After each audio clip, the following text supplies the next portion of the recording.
चाबी निकाल के दे भाई करा।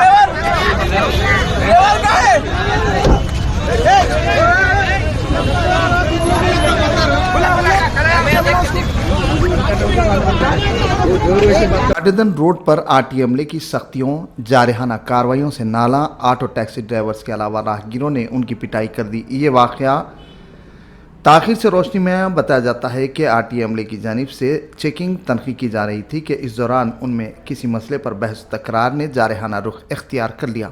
इत्तला के साथ ही पुलिस फौरी मुकाम वाक़या पहुँच गई और हालात को काबू कर ज़ाब्ते की कार्रवाई अंजाम दी।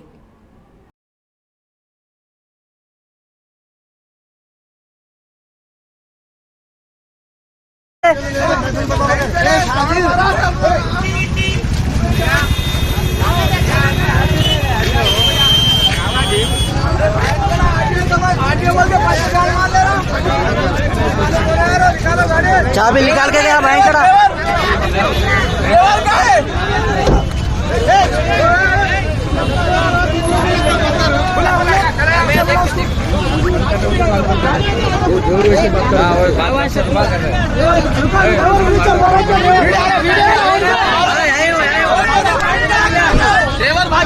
भाई चढ़े को पूरा को मारो किसके हम लोग को चोरे लोग कितना पैसा लूट रहे भाई को चोरे लोग ये कैसा जाता देखो।